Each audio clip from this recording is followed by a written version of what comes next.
Good day to our listeners around the world and welcome to another episode of Unveil the Future Season 3. I'm Phương Nga, Marketing and Communication Specialist at the VinFuture Foundation, and I'm delighted to be your host today.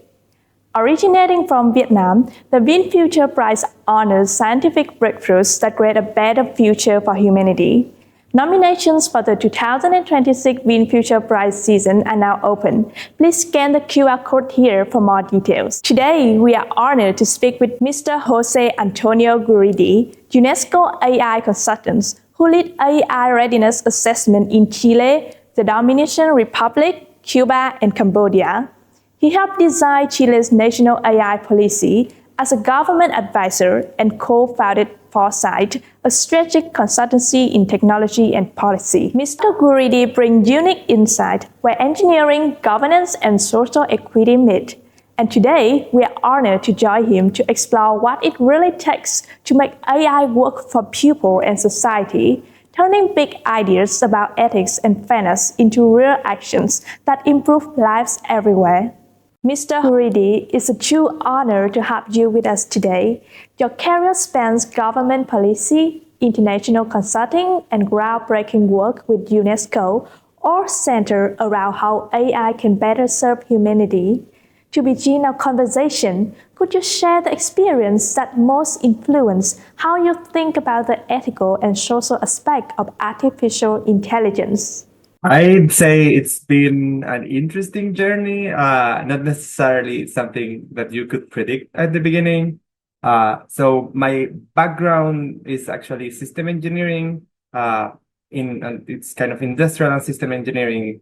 But when I started my master, I was involved in technology policy and innovation policy in Chile. So I started researching about how astronomy has influenced the Chilean the Chilean digital ecosystem and economic ecosystem. And that is something that you can think why astronomy and why it's kind of connected to this. And this is mostly because astronomy in Chile it's very relevant in the sense that we have more than 70% of the world's astronomical capacity installed in the desert in Chile. So it's something that has permeated our culture, but also has permeated our technology and innovation policies. But even our infrastructure, like connectivity, is influenced by astronomy. So we were working on researching how that has influenced our technology policy, but also how can we use that as a developing country to move forward. And I was working on that, and when I finished that work, I started working in the government, originally actually to work on a project that came from that research. So it's how can we use all the data that comes from stars and all the things that astronomers do to actually do technology transfer in which you can actually foster the digital economy. You have tons of data, high quality data, at volumes that almost none other industry or sector has. So there you have expertise, you have technology, and that can be transferred. And while we were doing that, I was at the Ministry of Economy, that was 2019. We started working on thinking about AI strategies. And since we were kind of working in the future, we actually, the unit was called Economy of the Future. We started thinking maybe in this idea of transferring data, knowledge and technology, we can also think strategically about the things that are coming. And at that time, there were only a few national AI strategies. We were just starting into thinking about AI policy. So we started thinking about how Chile could actually have an AI strategy and be part of this development. Also thinking about how our own local identity and characteristics can actually shape that policy. And also thinking you have countries that are at the frontier, have much more resources. So how can a developing country participate in that? And I think that experience from thinking this unique thing we have in astronomy and how from that you think about policy, and in this case it was the AI strategy, has kind of shaped all my career forward. That's such an insightful story, how your path evolved from engineering system to exploring the bigger picture of how technology shapes societies. Building on that, What first inspired your interest in the connection between advanced technologies and long-term foresight, particularly in the field of AI? That connects a lot with my last answer in the sense that when you're working with emerging technologies, and this is the case of AI, especially when you are working in government, in which you're thinking about policy, about the impact that it can have on people, you're not thinking just on an artifact. You're thinking, this is like a complex academic term, but on a socio-technical system. So it's more than just the technical AI, it's actually society and how technology and society influence each other. And in that sense, one thing that happens with emerging technologies is that their very nature is paradoxical. They are both a risk and an opportunity. And we're all framing like that, the emerging technologies. We're all thinking, how can we reap all the benefits from AI systems, but at the same time, how can we protect people from biases, from surveillance, and from other potential harms of AI? And thinking about that from government and thinking how you develop policies that can deal with both sides of the problem, I think it's what inspires me into going into AI, but also into AI from a long-term perspective. Because policies is not something that you work just to in the daily basis. You do that in government, but also you're thinking about the long term. So while we were working on the AI strategy in Chile, we were thinking, how can we create a national AI strategy that can has a long-term vision that can unite efforts and guide the country in the next 10 years, which is try to think about the future. But at the same time, how can we craft a policy that is flexible and resilient enough to endure political changes, changes in government, things like the pandemic in between, or actually how technology itself changes very, very fast. Like we were thinking ahead 10 years, but at the same time, 2 years from the publication of the National AI Strategy, ChatGPT came to be and generative AI kind of changed the landscape. So we were all the time we were thinking we need to have something that has a vision that can lead you to the future. So you try to think forward, but then how you make it flexible and durable so that it can endure the changes in the short term and actually be something that you can implement. What a fascinating journey. So based on your experience working with international teams, how do cross-cultural perspectives help us better understand and apply responsible AI? I think that's something that is very important and at the same time is very emerging in the field of AI because there's a lot of international discussion, but only in the last few years is becoming really more global. And what I mean with that is that when this discussion started, it was very global north. And every time people were saying, this is AI governance or this is AI, they were meaning this is AI in the US, this is AI in Europe, or this is AI in China. And usually when we were developing technologies or policies in the global south, as myself in Chile, we were not part of the discussion. Just a little, like a short story on that. When I was in government, I was part of different OECD experts group, like the AI policy group and others. And at the beginning, when I went to those groups, I was the only person from a developing country in the group, from Latin America, actually. And this is in part because the OECD doesn't include that many countries, but then they started inviting people. So actually the group could be made broader, and it was. But at the beginning, I was the only one. So it's like a kind of a different voice.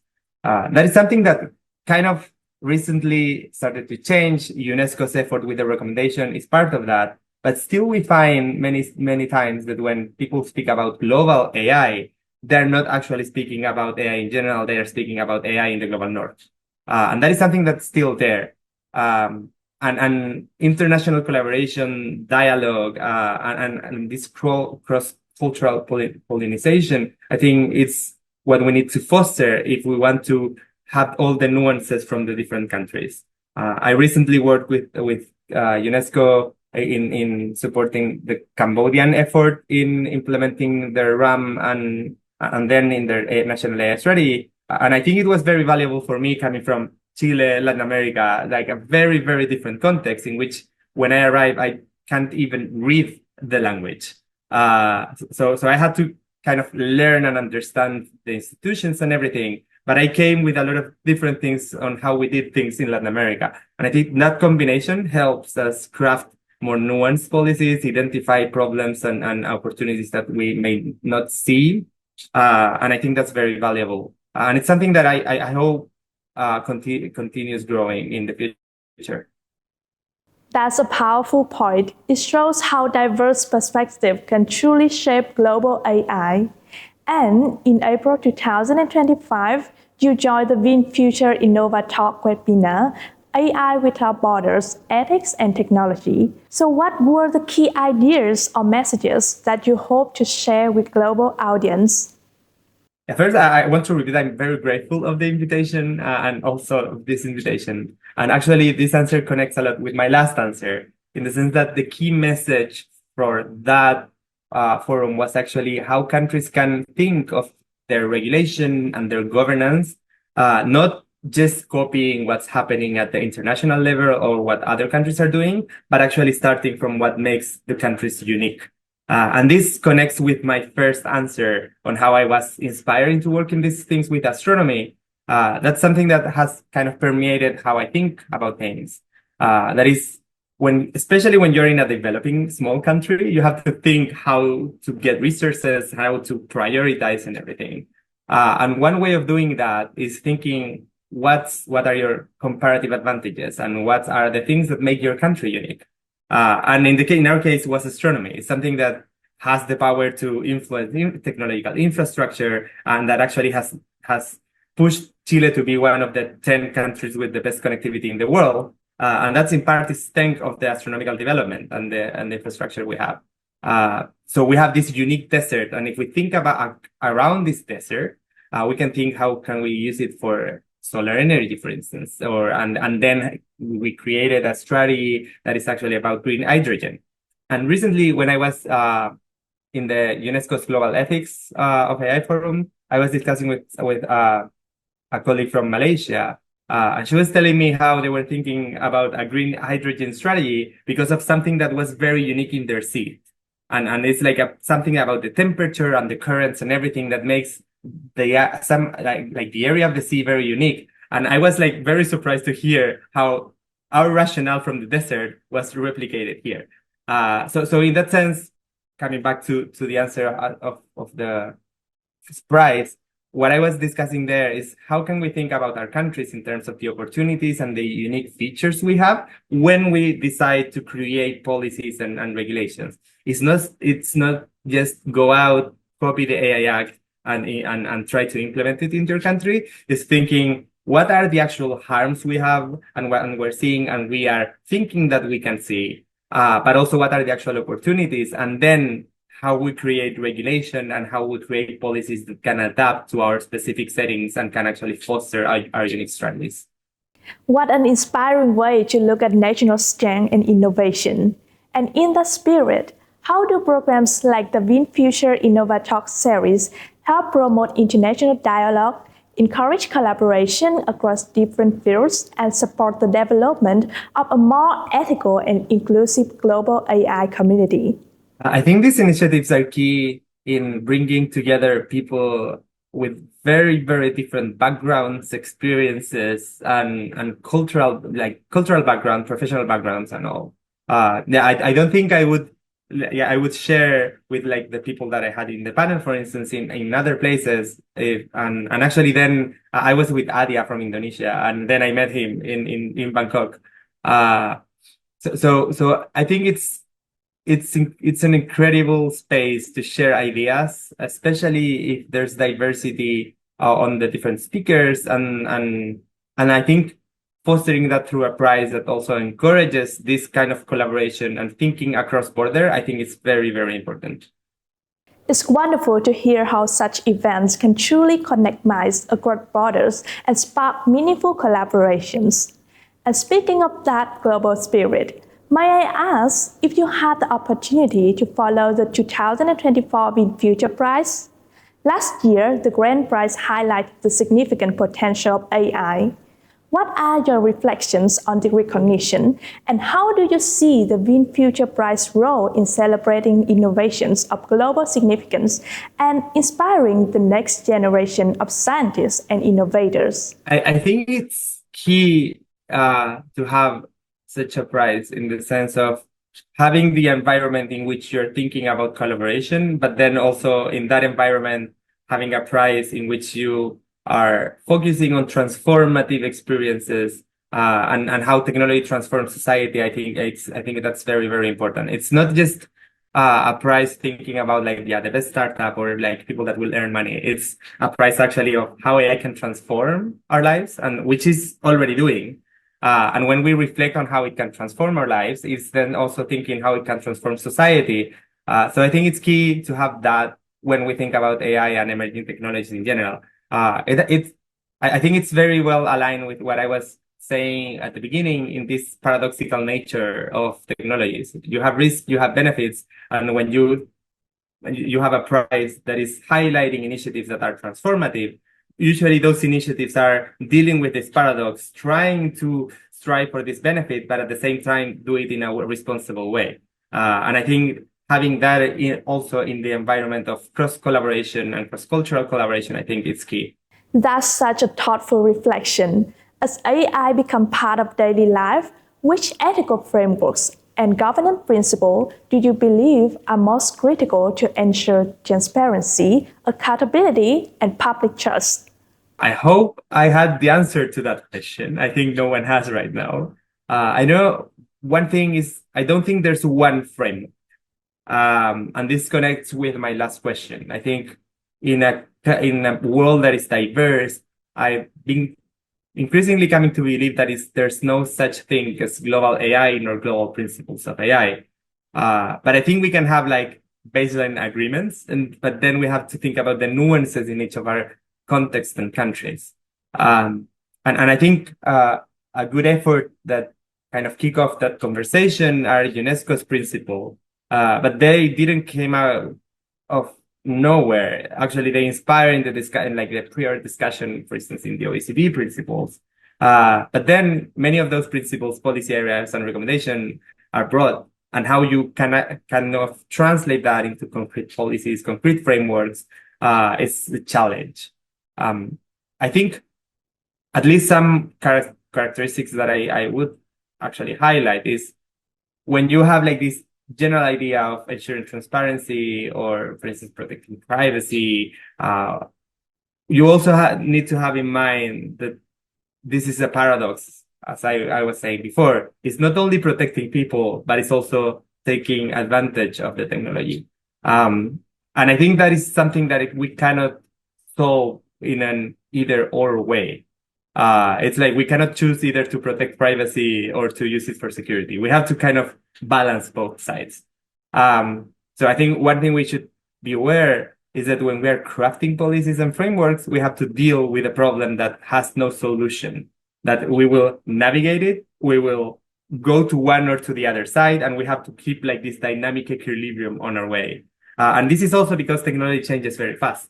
Like in 2022, when we had our strategy, for instance, in Chile, we had no idea that ChatGPT would have the impact that it had, and then that generative AI was coming, and that it changed all the landscape in 2-3 years. And all the questions that we were making ourselves when we're discussing, for instance, UNESCO's recommendation before 2021, some of them are still relevant, but some of them change. So in these slow discussions, but very fast-paced technology, what we need to do is also to be pragmatic. And I think pragmatism in that sense means we have benefits, we have risk, and every country and every society has to think, how can we balance both? And I think finding those equilibriums is something that is key in terms of framework, but there's no universal guideline to solve that. Such a compelling perspective. There's no one-size-fits-all framework.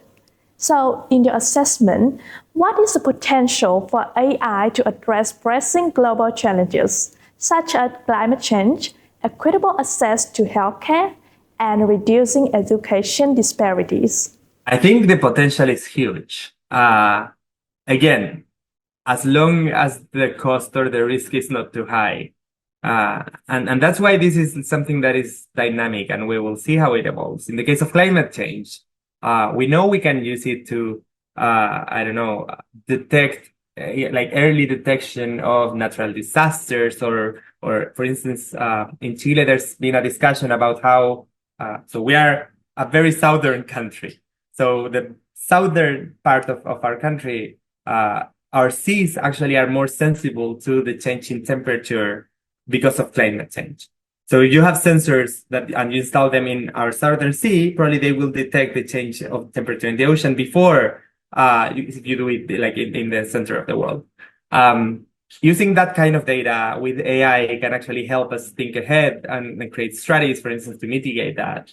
We can think of how to prevent natural disasters coming from that. But all of that only if you're not using tons of computational power because you have inefficient algorithms that end up harming the world and nature even more. So again, we have this tension. We can have it for something good and something bad. Climate change is something we don't really think about that too much many times. Healthcare is much clearer. Like, yeah, it can fail. There are a lot of risks. There's automation discussion and so on. But I think the potential is huge, and I think we're already seeing that.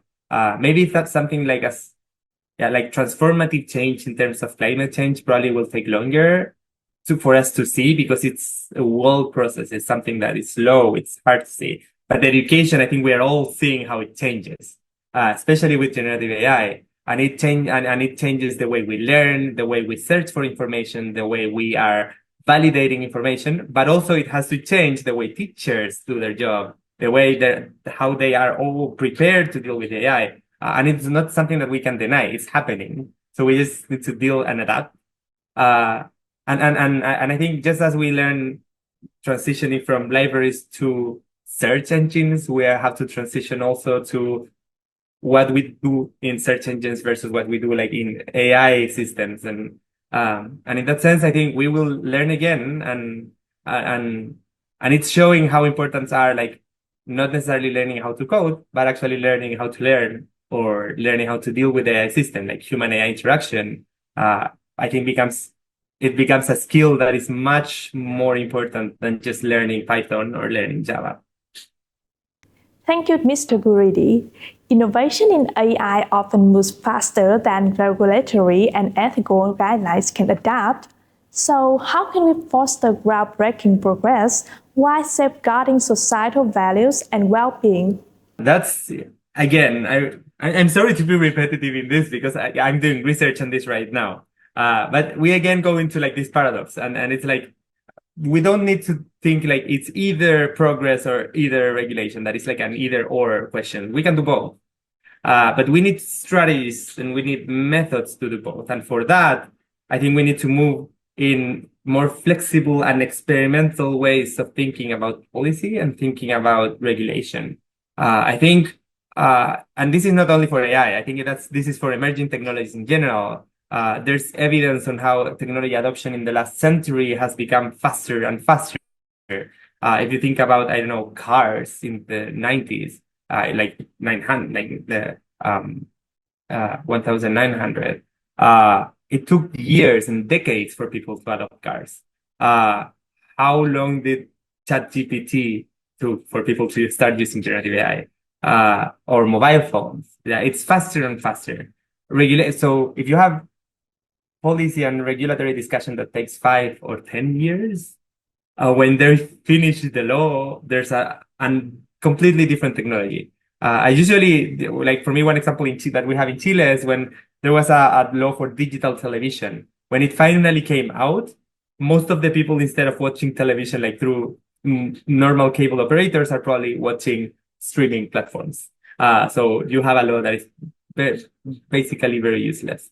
And that is, and in the case of AI, if we think about the AI Act, they had to rush in 2023. They have a draft they've been discussing for almost 5 years, and then suddenly generative AI becomes a thing, and they have to rush to have something on generative AI.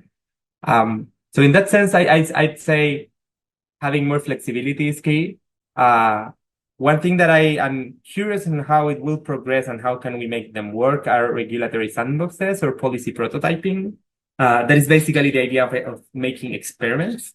The problem is that right now everyone is talking about sandboxes, and everything is being called a sandbox. And when something becomes anything, it becomes nothing.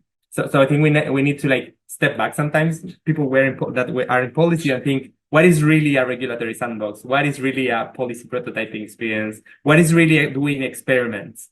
And not just calling everything that moves to sandbox, because then it's nothing.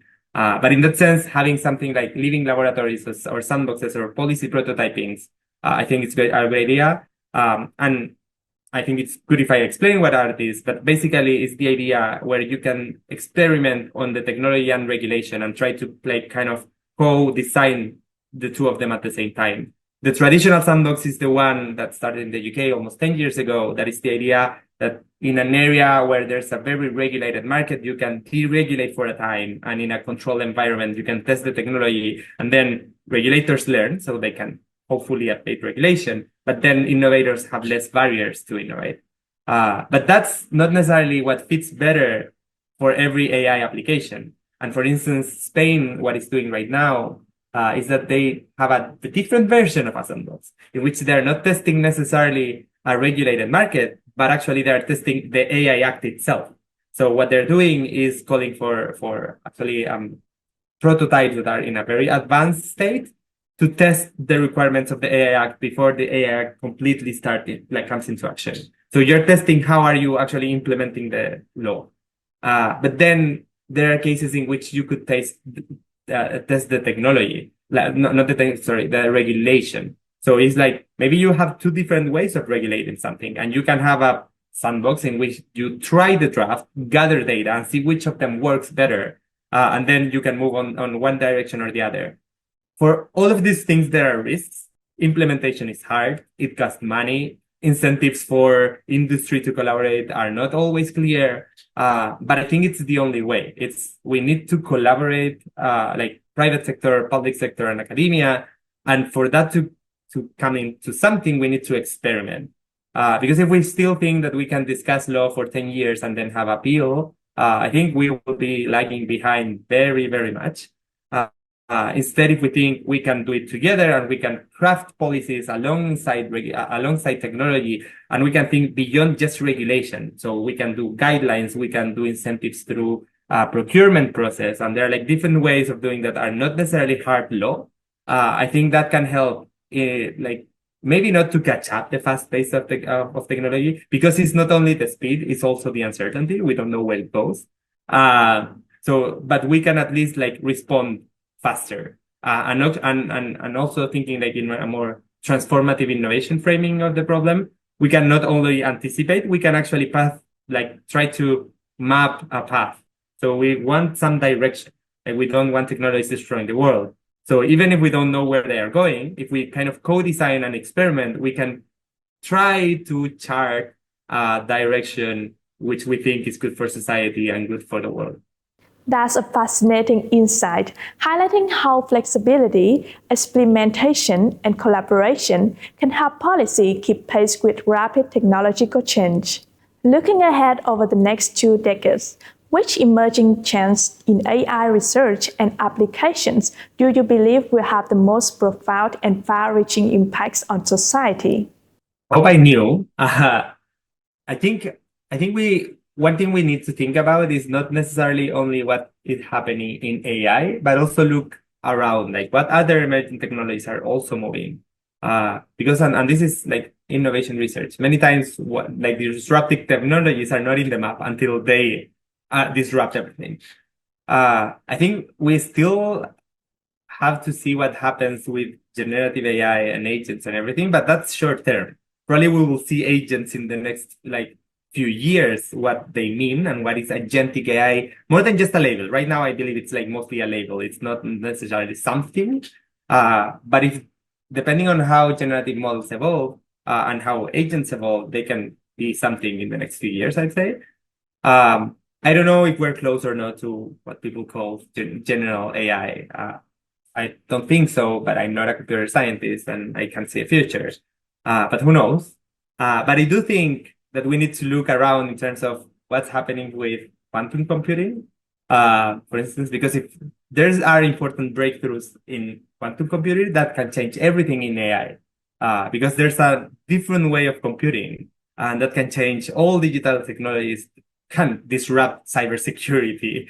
But in general, like we would have like a completely different map with the computer power that it can enable. And that connects with, for instance, I don't know, breakthrough in energy. Like if we find ways of producing more energy and more efficient, like I don't know, like fusion, nuclear fusion, that can also enable a lot of different technologies. But going back to digital technologies and AI, I would say its connection with quantum computing is something we need to be observing in the next 20 years, because that's something that can generate a huge change. I think today also very emerging, but its connection with ourselves, like like biological sensors and like the brain AI interaction. It's something that maybe we will see in the next decade at least.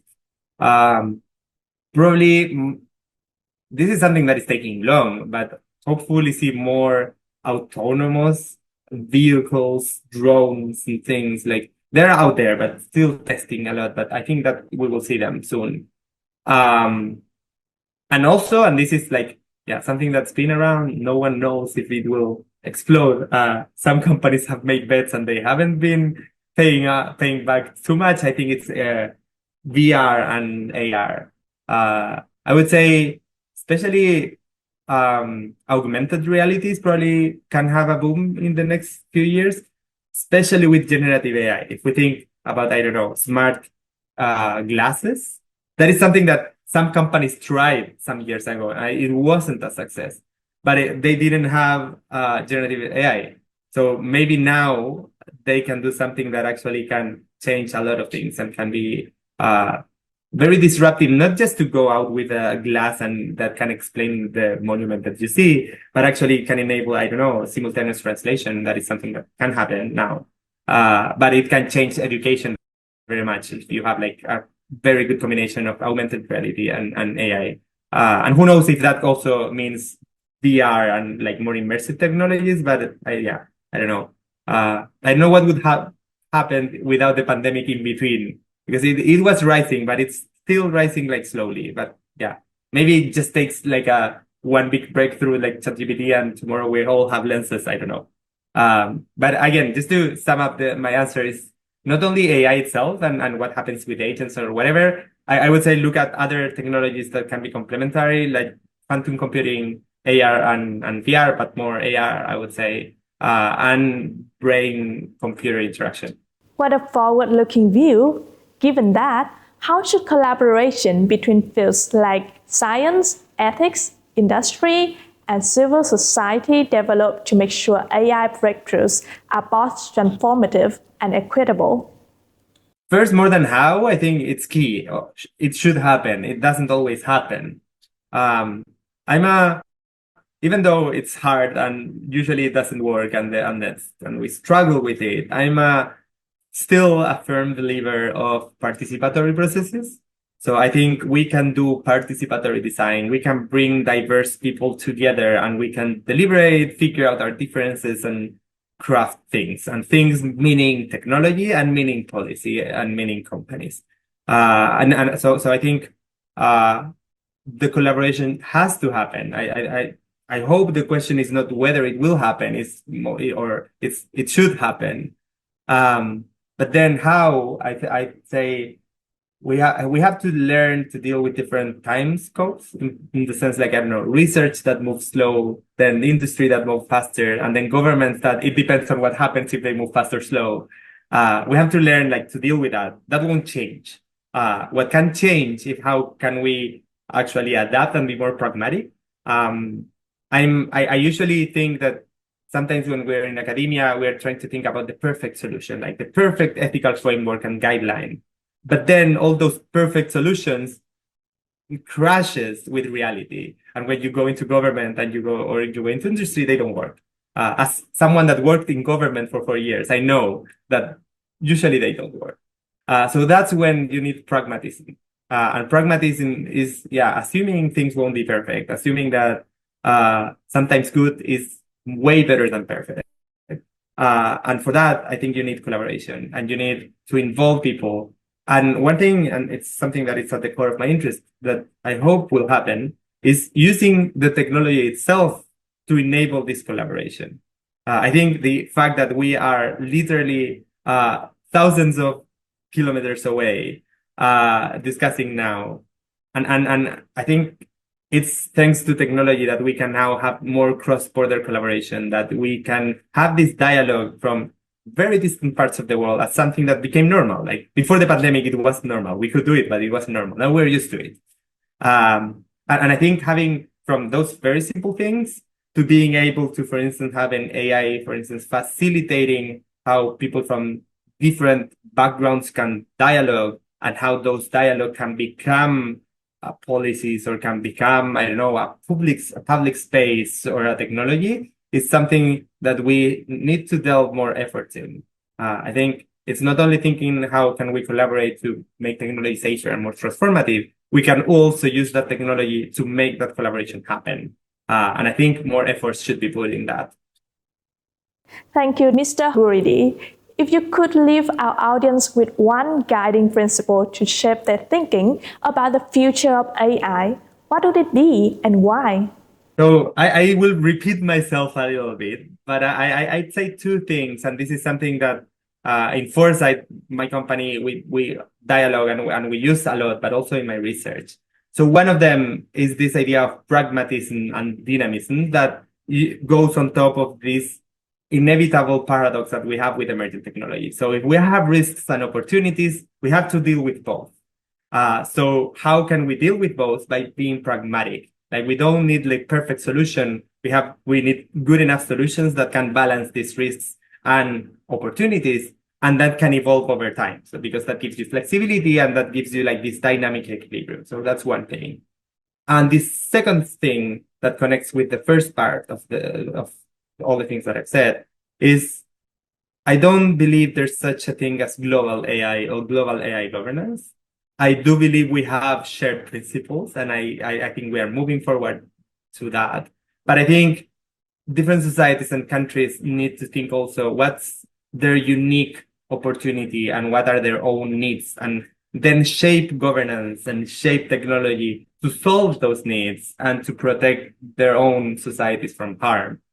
Just like the example that I gave about astronomy and how astronomy can be at the core of Chile's technology policy and AI in a way, because it's something that makes us unique and we recognize as something that is unique from us. Or the similarities between like the desert in Chile and these unique characteristics of the sea in Malaysia. So it's thinking, what are those unique things of our countries that can come from nature, can come from our culture, from our society, that can help us shape policy, shape technology, so that we have a nuanced policy that can encompass technology into a transformative future. I think that's the only way of being able to balance both opportunities and risks, but also balance them in a way that makes sense for the people that these policies and technologies are intended to improve their lives. Thank you so much, Mr. Guridi. Your story is a powerful reminder that innovation often begins with curiosity. Your work challenged us to think not just about what technology can do, but who is it for and how it can lift up communities and society. As we reflect on today's conversation, may we all be inspired to create AI that serves humanity, respect diversity, and fuels a more equitable future. To our listeners, may this conversation encourage you to look beyond the boundaries of your field to see how knowledge, when shared across disciplines and guided by purpose, can illuminate new paths toward a more inclusive and intelligent future. If you enjoyed this episode, don't forget to subscribe to our YouTube channel and tune in for Unveil the Future on Spotify. You can also follow the VinFuture Foundation on our website and social media to stay updated on the VinFuture Prize, InnovaConnect, and other initiatives celebrating global innovation. A quick reminder, the nomination portal for 2026 VinFuture Prize season are now open and will remain so until April 17, 2026. If you know of a breakthrough that can change lives for the better, please visit our website and scan the QR code to submit your nomination. I'm Phương Nga, and it's been a pleasure being your host today.